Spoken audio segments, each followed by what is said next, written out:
and clarifications. And now I share the material from yesterday, and I try to explain what you mentioned. Let's start from this technological fit here. Now, again, there's external issues and internal issues that you need to consider for the strategy.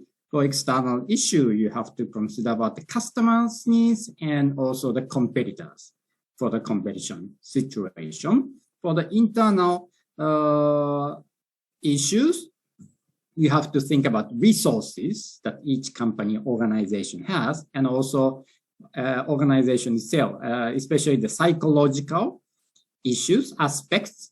And yesterday's topic was technology. Technology is, as I explained before, in intangible asset, technology is one of the resources. But I pick up and explain more in detail about the technology because it is very important for the competitiveness of the enterprises.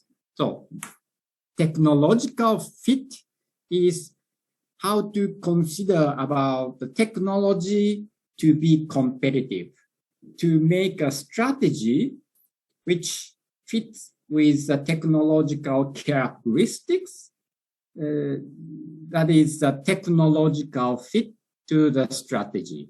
And the first thing you need to consider about the technological fit is what the core technology for your organization is.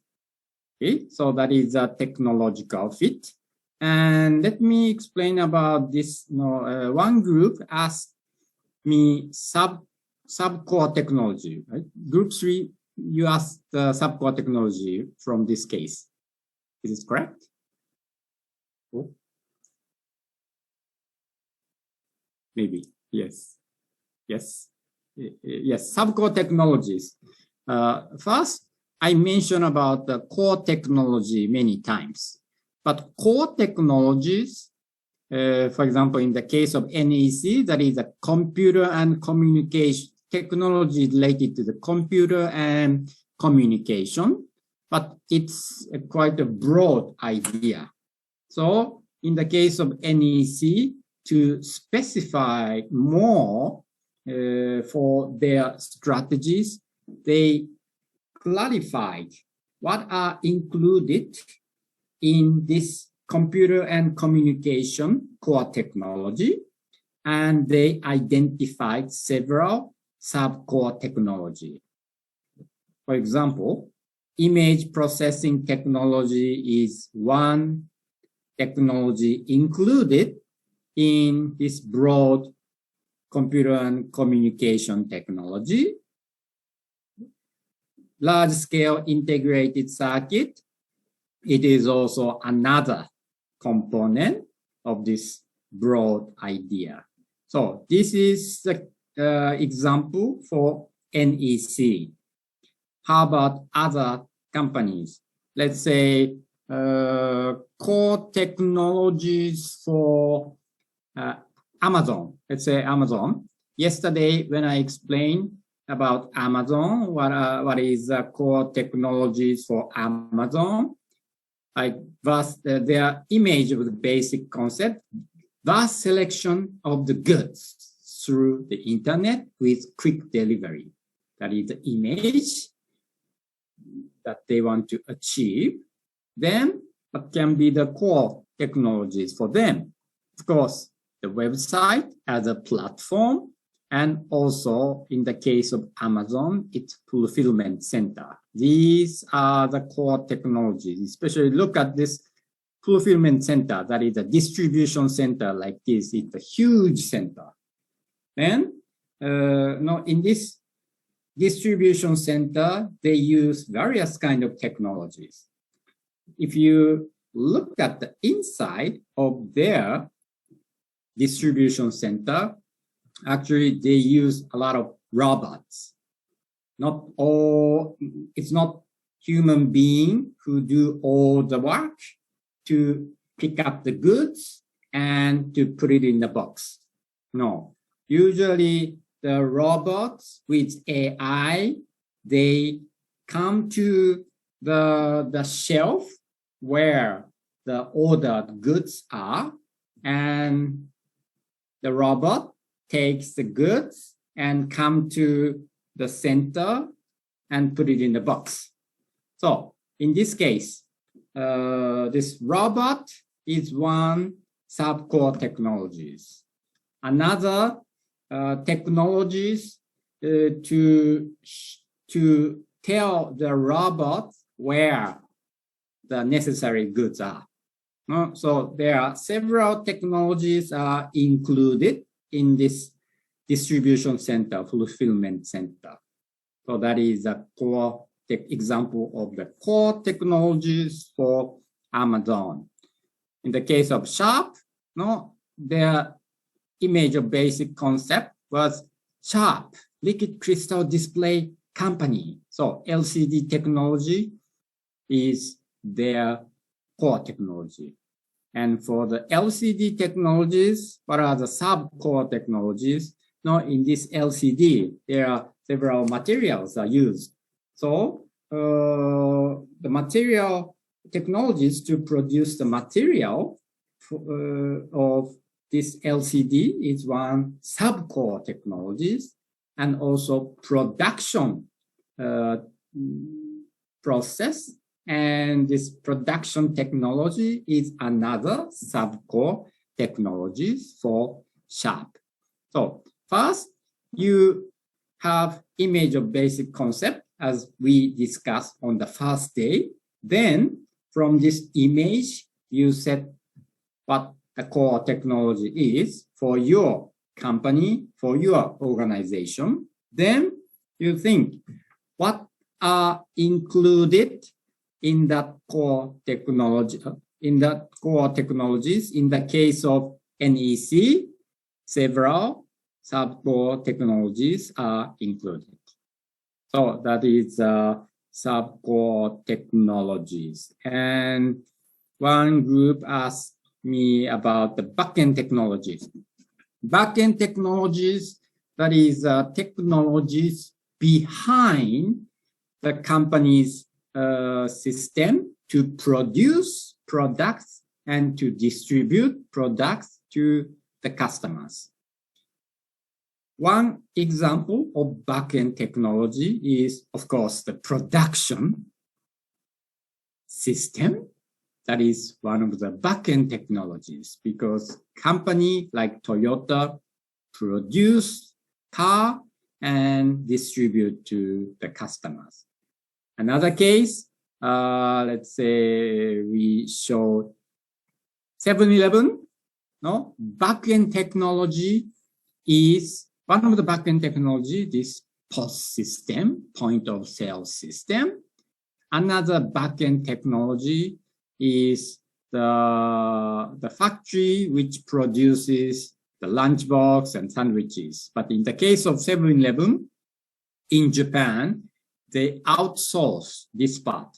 So they don't have by themselves. And so usually other companies have factories and how to process it, the system, that is a backend technology.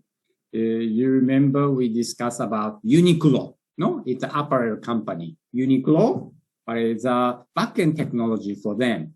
They integrated all the processes from design, purchasing the material, and production and sales.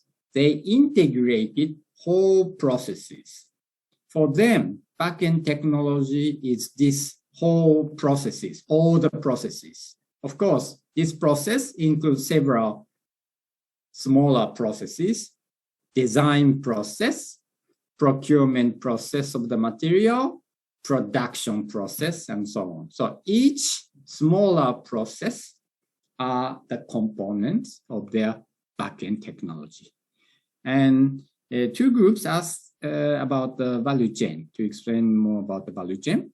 Now, this diagram is the figure which is shown in the book by Michael Porter when he talked about value chain. he said there are several different functions in the company, like a human resource management, technology development, procurement, and besides this, there's a logistic and operation, marketing. No, one company has different functions, and sometimes several companies collaborate to form one big system, including many functions. And whole processes, processes include all these smaller functions, processes. They are connected, that is supply chain first. Then why Porter used the word value chain instead of supply chain? Because he said to be competitive, we have to consider more how to create higher value between each processes. Now, of course, you try to improve the productivity for the operation, for each operation. That is ordinary actions. But besides that, again, as I explained, there are several smaller processes. And those processes are connected. That is why it is called supply chain. To supply the product to the customers, each processes are chained, connected. That is why it is called supply chain. And for the connection of the smaller processes, there is a way to increase the value, to profit, or reducing the cost if you do something between these processes. So Porter emphasized to consider such kind of connection and increase the value between the processes. That is why it is called value chain.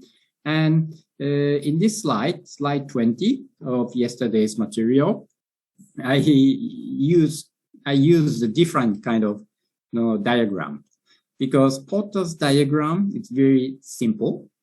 And if you think about your company's case with this diagram, maybe it's a little bit difficult to imagine which one is connected to which one.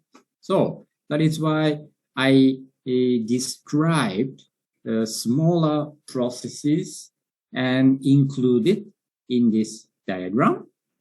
That's one thing. So this diagram shows more detail than this one. One more. One group asked a question. There's a training institute.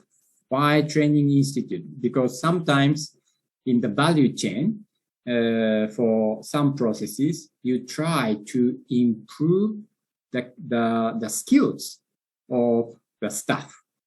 For example, for the production skills, quality control skills, and how to improve productivity, such kind of skills. And sometimes you need to involve training institute. Maybe you send your staff to the training institute and get the training, or sometimes you ask some trainers from the training institute come to the company, factory, and conduct training for their staff to improve these skills. And these kind of training institutes are also connected for improving the productivity, improving the quality, enhancing the value. That is why in the value chain, I also try to include training institute and draw the arrow like this. But this is just an example, not showing all. When you think about your company, if you have some other organization involved, you have to draw.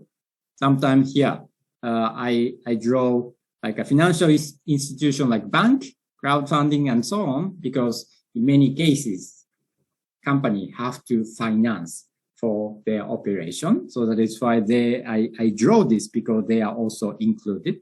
Why there is a research institute? Because for the market research, sometimes you collaborate with research institute to get more information about the market. So in that case, you have to draw these. So again, in the case of your organization, if this is not enough, try to add more involved in your value chain. Okay, and one more. ODM. Some other students from other group, is there anybody who remember what ODM is? What ODM stands for? Do you remember? Anybody? ODM. What does it stand for? ODM. Mr. Intapada? Yes. Yes. That have some first you produce and by the design from your customer, and the second that you design and produce by your company. Yes. No, there are two kinds. Yeah, two kinds. Yes, OEM and ODM. Yes, I explain two or both. Yes. No, Mr. Intapada said first you get the design from the manufacturers and you produce exactly the same for this design. That is OEM. Now these suppliers do not design.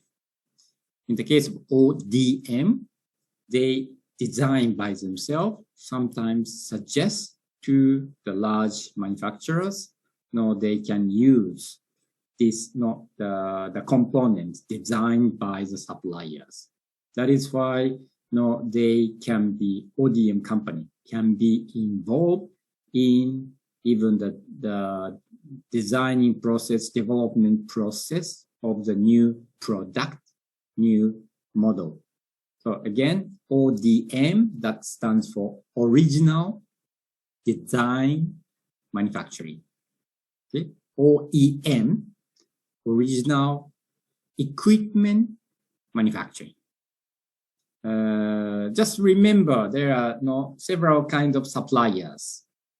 One supplier, more advanced supplier, they can design. They can also suggest to the large enterprises.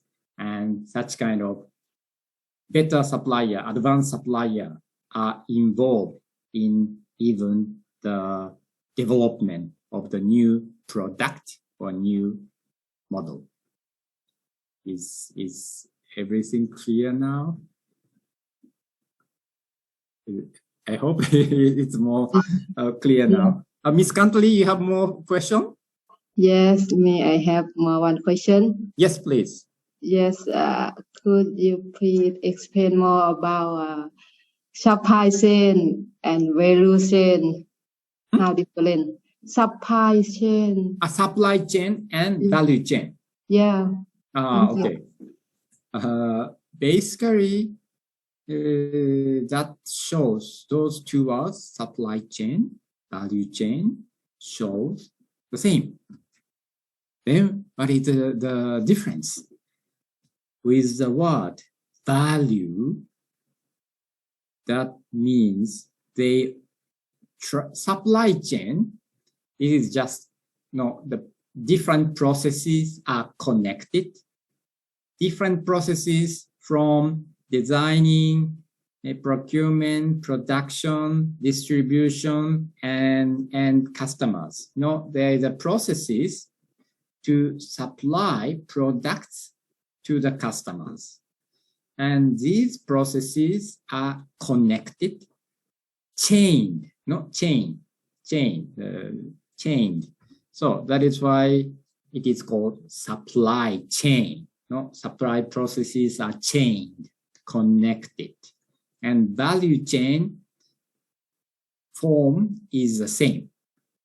Different processes to supply products to customers are chained, connected, the same. But in the case of value chain, you emphasize more how to connect different processes. Sometimes connection, it's just connected, not effectively. If you can connect more effectively, it create more value in that process at the place of connection. One example, let's say Toyota. No? Toyota production system, again, for the production suppliers, that is a different company outside of Toyota. No? Different companies supply components. And Toyota assemble a car from purchasing raw material, production of the several processes, and get the final products. And components are supplied by other companies. Now, connection between raw materials to the first production process, how can you make it more efficient? This word, just in time. Toyota, when they try to enhance the value between two processes, they find out they need to do just in time. What is just in time? To supply the necessary material or components at the right time, at the right volume. Usually at the factory, you can imagine, sometimes the factories, they buy the material a lot, because if you buy more, it's cheaper usually. No? But buying a lot of material at one time is not always good, even though in many cases they can buy at cheaper price. Why? Because maybe not all the materials are not used. In that case, you will have a waste of the material. Second, if you have to buy many material at once, you need a space to put all those materials. Sometimes having bigger factory to put those material, it costs more, no, to build a factory. So the cost for building bigger building will be maybe bigger than the purchasing the raw material. So there will be a waste. So in the case of Toyota, why just in time? To reduce the cost as much as possible. And one way that they find out is this just in time system. And again, I said to reduce the cost. In the case of Toyota, they try to reduce the cost which they have to pay between two processes, different processes, when they connect. No, by reducing the cost, they increase the profit, right? Then, if they can increase the profit by doing something at this connection of the process, then they are enhancing the value at this point of the connection. Is it clear, Ms. Kantali? Yes. I hope you understand the difference between value chain and supply chain now. Yes.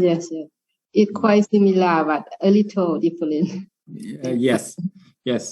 But no, maybe after you graduate from LJI with MBA degree, you find out so many people in business, they don't know the difference between value chain and supply chain. They always want to use the word value chain instead of supply chain because it's more fashionable. But value, yes. Thank you. Okay, thank you. Any other questions from yesterday? Teacher? Yes, Mr. Tompot. I have the question Yes. for the reason yesterday. We talk about the disrupt the technology. Disruptive innovation. Yes. I want to ask about the disrupt the marketing or the disrupt the business. What is different? Disruptive marketing. Do you mean the difference between disruptive marketing? Business. Yeah, the business and the marketing. What is different? What is the difference between disruptive business and disruptive marketing? Yes. Actually, usually we don't use the word disruptive marketing or disruptive business. We often use the word disruptive innovation. So if one company find out the new business model, which is very innovative in marketing, maybe that company call it disruptive marketing, but usually we don't use the word disruptive marketing or disruptive business. We call it disruptive innovation because they use the innovative idea to bring the new services, new products, which the market leader or the number 2 companies do not recognize, but suddenly they can replace the market leaders. So usually we don't use the word disruptive marketing. Where did you have this word? I think like this. I don't sure is my thing is correct or not. Like just only want to know because I heard from the before the disrupt the innovation, not disrupt the business like a phone, right? From the Nokia. Right now for the right now is for the iPhone like that have the disrupt with the Nokia. So Nokia maybe is down for the price like that. I see. Even in that kind of case, maybe it's better you use the word disruptive innovation instead of disruptive business because it is a part of the discussion of the innovation, not the business in general. Innovative business model, but usually we don't call it disruptive business. Is it clear now? Yeah, I clear now. Okay. Thank you. Even though other people use disruptive business, try not to use that word. Try to say disruptive innovation. That is more correct. And when you have the talk with business people from other countries like US or Europe, maybe it's better that you use this word disruptive innovation. Thank you. Okay, thank you. Okay, thank you everyone. So that was from yesterday, and today I have to finish 2 materials. So maybe I will explain a little bit faster, but the final material is not so big. So I think we can finish today. The last one, we will think about the psychological aspect of the strategy. Why psychological aspect is important? Actors for the strategy execution is always people. People working in the organization, and those people have the emotion. So that is why psychological impact is important, should not be neglected. And strategy, which plays a role in binding the people psychologically with strong will and direction, showing the direction, then resolving the anxiety that staffs have for the future of the firm, then they will work in better way. When people have the anxiety about the company, about the organization, their performance, their productivity is not so good. So that is why the psychological aspect is important. And talking about the psychological aspect, many strategic management theories, which we have discussed, related to the psychology, discuss issues like incentive. Maybe you also consider to make the people more active in the work. Maybe you consider you have to give them higher salary. That is one way, but that is not the only way. In fact, as I show you later, the salary itself, it works not to degrade the degrade the motivation, but it does not really work to enhance the motivation. Okay? And in many cases, leadership is important in enhancing morale of the workers. And talking about the leadership, for example, John Kotter, in his book, Leadership and Management, he compared the leadership and management. Management is just the management control. Leadership is sometimes aligning people or inspiring. So this is more important, more effective in enhancing the people's psychological aspect than ordinary management. Okay? And I said maybe the salary, higher salary, such kind of incentives works to enhance the motivation, but such kind of incentives, once it disappeared, even the motivation disappeared. So it is not sustainable. But if you show the clear direction as the leader, as a CEO, as a director, by the strong leadership, that works on having more higher morale of the staff, and especially when it is shown in appropriate manner.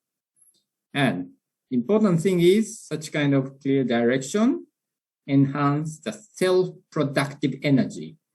When people have the higher, what kind of situations people have much higher productivities, that is a time that each staff has self-productive energy. Not just not just told what to do, but think what they should do to do better job. That is more effective to have higher productivity. And strategies, strategy needs the impact on reinforcing weakness of the person. What is the weakness of the person? Do you know this theory X and theory Y? Now, theory X kind of people, what kind of people is that? They are kind of lazy and want to have an easy time with less efforts, thinking about own benefits. That is, X kind of people, according to the theory X by McGregor. But there is another kind of people, theory Y kind of people. They are the hard workers and they are self-motivated and they try to be better in their work, think by themselves how they can improve. So I just wondered if you're X kind of person or Y kind of person. You just think yourself. Why? Huh? Miss Cantley, you are the Y kind of person. Yes. Oh, good. Good. If the organization have many staff like you, Y kind of person, then as a whole, the productivity of the organization will be enhanced. But in any organization, there are always X kind of persons. You cannot avoid. But sometimes it's possible to let the X kind of person to be more effective. So I will show you how we can change the X kind of person like a Y kind of person with this psychological fit to the strategy. So just remember theory X and theory Y, which is lazy person, which is hard workers. You remember that. Okay. And the strategy fits with the psychological aspects when it, in two cases, provides focus to unify a group of people who tend to loosen connections and fall apart. Again, X kind of persons, if they are provided some focus to unify themselves, then X kind of person will be a Y kind of person. And second, once you can change them to Y kind of person, then it's better that you continuously keep such kind of momentum. No? So create the momentum to drive the unified people. That is the second things we need to think about. By the way, this photo, it's an old photo, but it's like from the 1920s in Japan. 1920s in Japan, economic situation was really bad. And this photo from Panasonic. In 1920s, Panasonic faced a serious problem. Threatened to be bankrupted, almost. Then, under such difficult situations, the founder of Panasonic started one thing. What was that? This photo. They started the excursion for the staff. No, they go to the hiking together and enjoy together. Maybe you cannot believe, but under such bad condition of the economy, under the threat of the bankruptcy, they started this kind of excursion for the staff. Why the founder of Panasonic started that? Because under the hard time, difficult time, he thought it is necessary to bind the people's mind together. Then they can change from X kind of person to Y kind of person, and they can be better. In fact, after starting this kind of excursion, they revived. They increased their revenue and survived. And later, they became larger enterprises. So it works. That is why strategic, psychological aspect is important. And I want to introduce another case, Japanese company. It's called Nidec.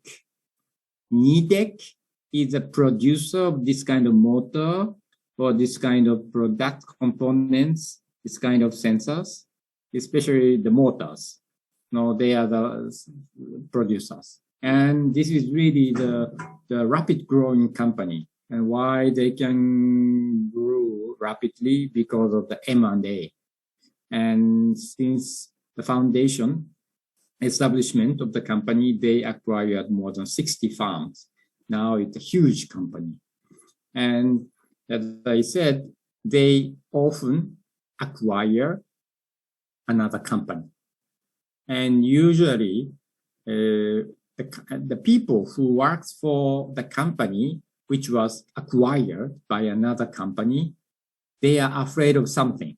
But they are afraid of, maybe some of the staff will be fired because that company, it is acquired because maybe their business is not so good.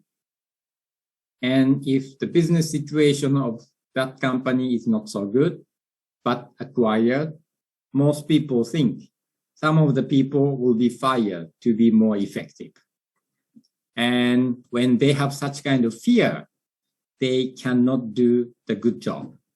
So the founder, CEO of Nidec, whenever they acquire another company, he make a promise. What kind of promise he make? Acquired farms will never be sold out by the piece. Sometimes not only firing the people, but the company is divided into several divisions. some divisions will be sold out again. And he promised he would never do that. Second, no layoff after acquisition. He told the people, you don't have to be afraid. I will not fire you. You can remain in the company. He promised that. And the third promise he made was he guarantees the salary level. The same, he said, you will receive the same salary level that you received before. You don't have to be afraid that your salary will be less. So he promised, but only one condition. If all staff follow the direction of CEO, that is the only condition. Then he promised no layoff, and he guaranteed the salary. What is what is this condition? Direction. Two things.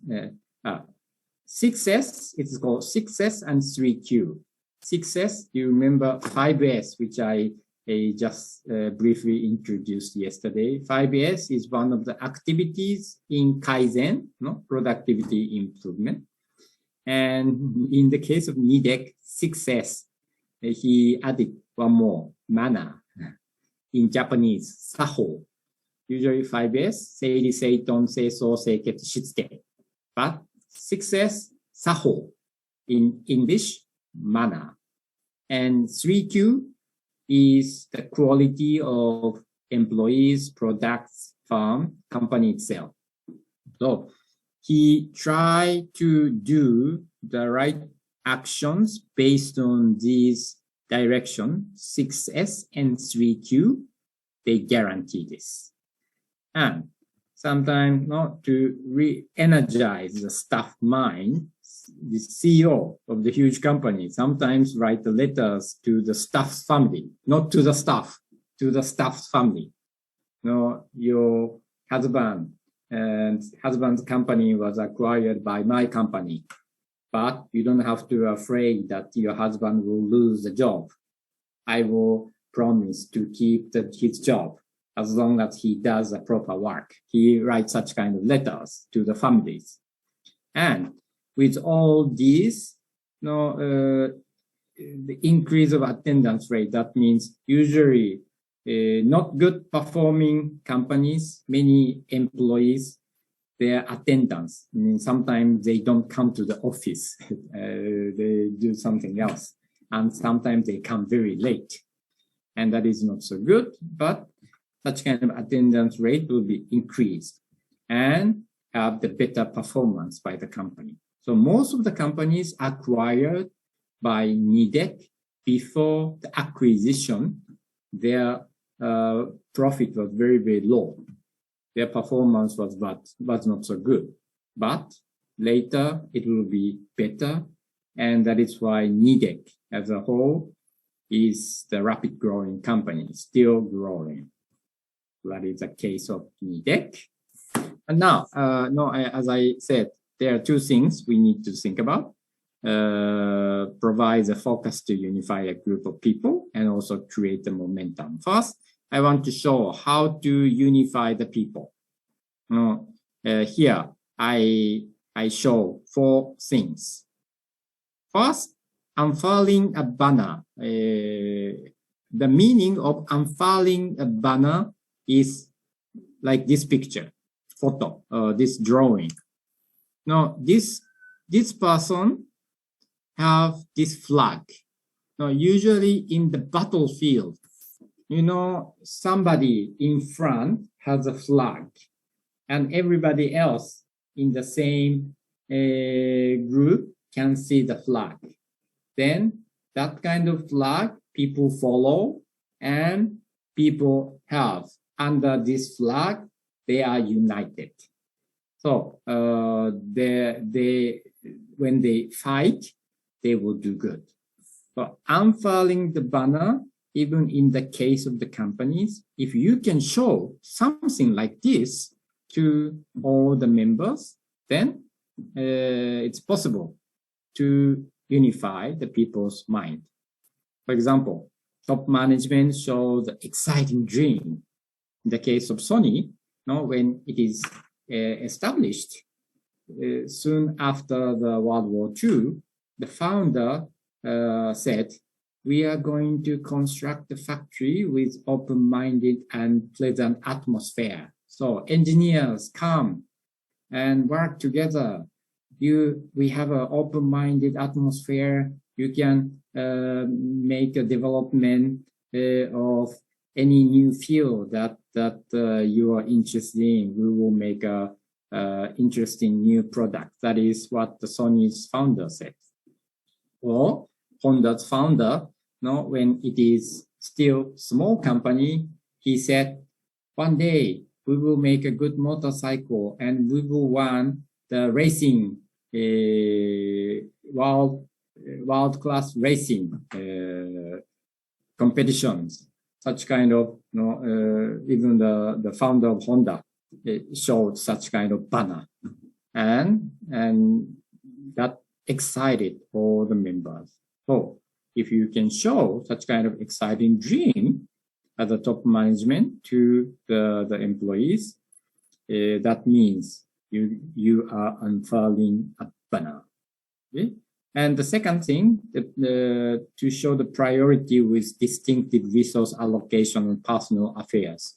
Again, suppose you have several businesses in your organization. Let's see. Okay, one example of LJI. LJI have several business. Japanese language course, MBA course, ordinary business course, regular course, tailor-made course, and so on. And let's say the director said, now we will emphasize the MBA course. MBA course is more important than others. Then what is one way to show such kind of directions? There are 30 staff in LJI. Allocate, let's say, 10 staff for the MBA program. 1/3 of the staff are allocated to one program.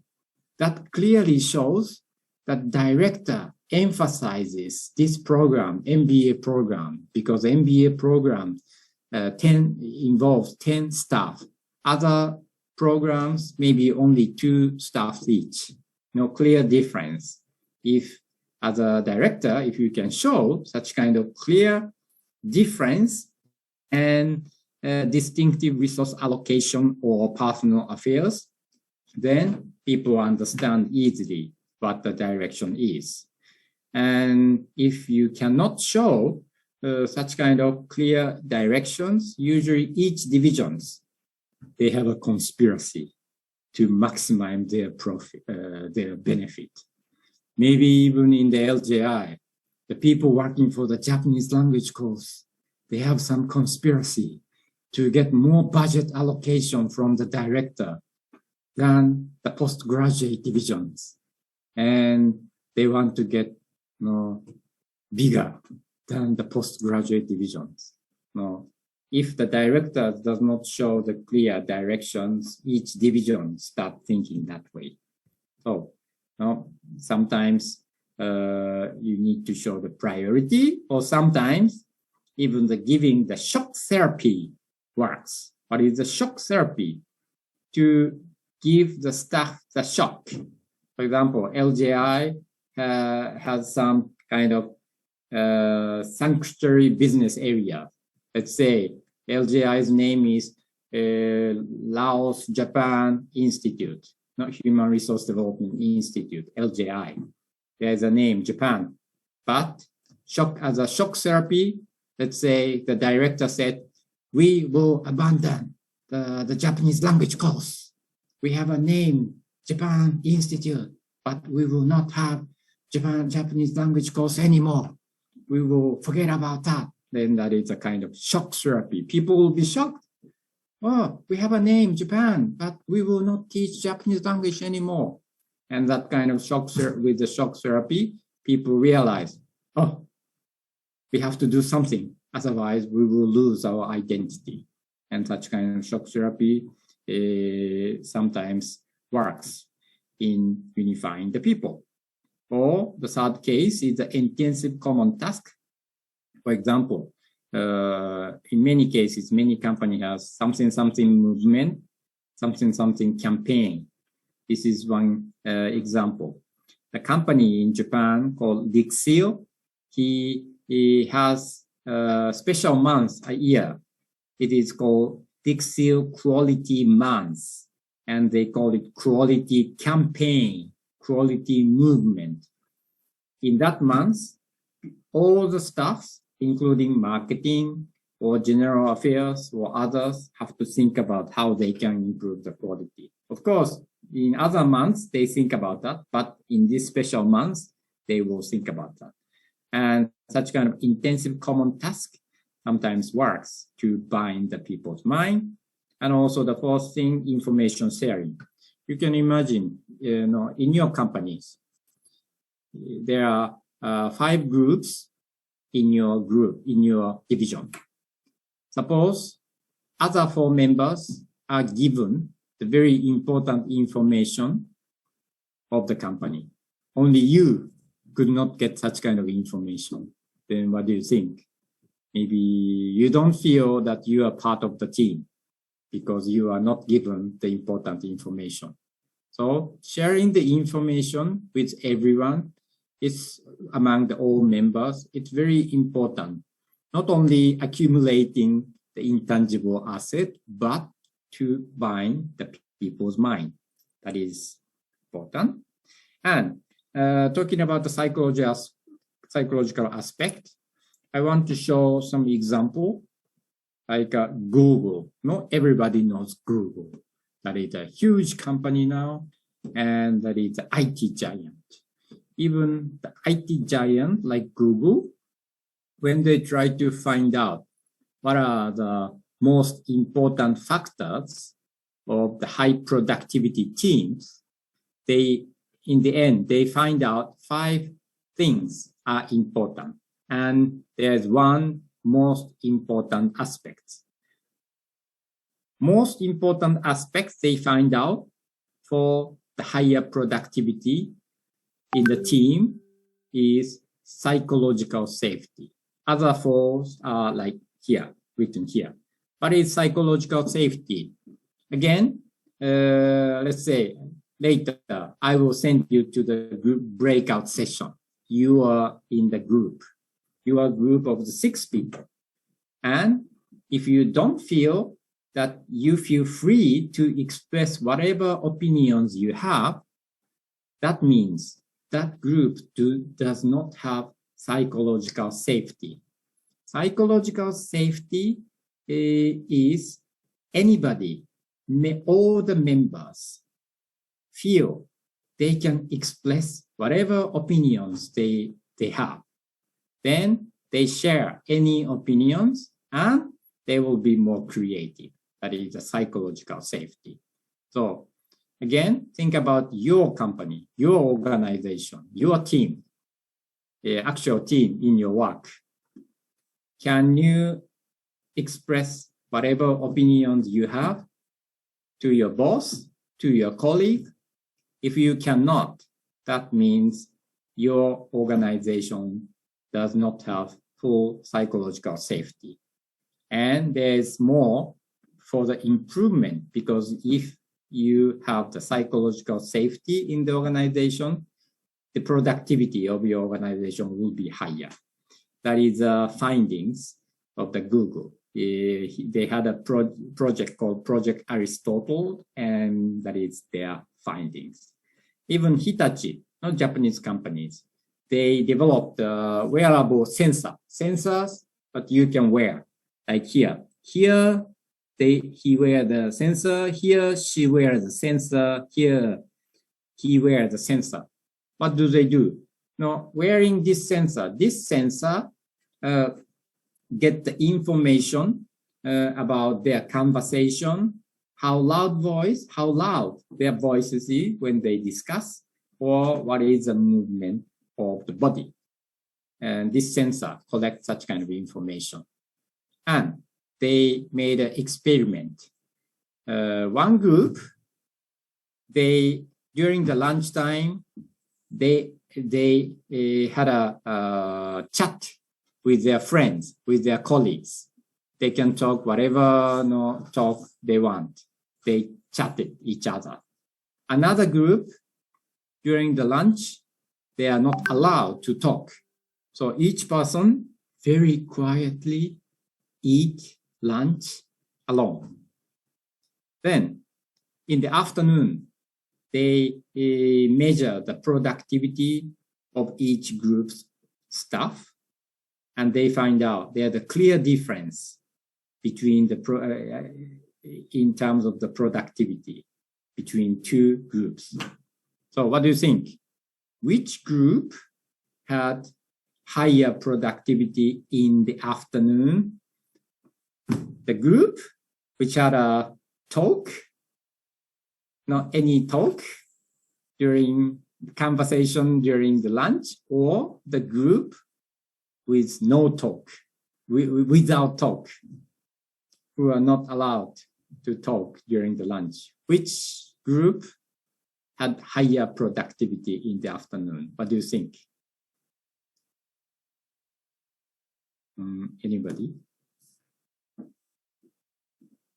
What do you think? Which group had the higher productivity? You can imagine. I think, Huh? yeah, Yes, I think, Miss Kantali? yeah, I think the group is also discussion Yes, together. Yeah, yes. So, we will have a good productivity. yes, exactly, Miss Kantali.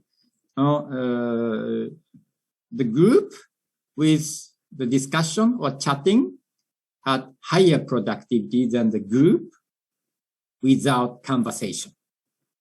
There is a clear difference. So that means when people have feel happiness, enjoyed, the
doesn't necessarily means the money only. There Yes, is sir.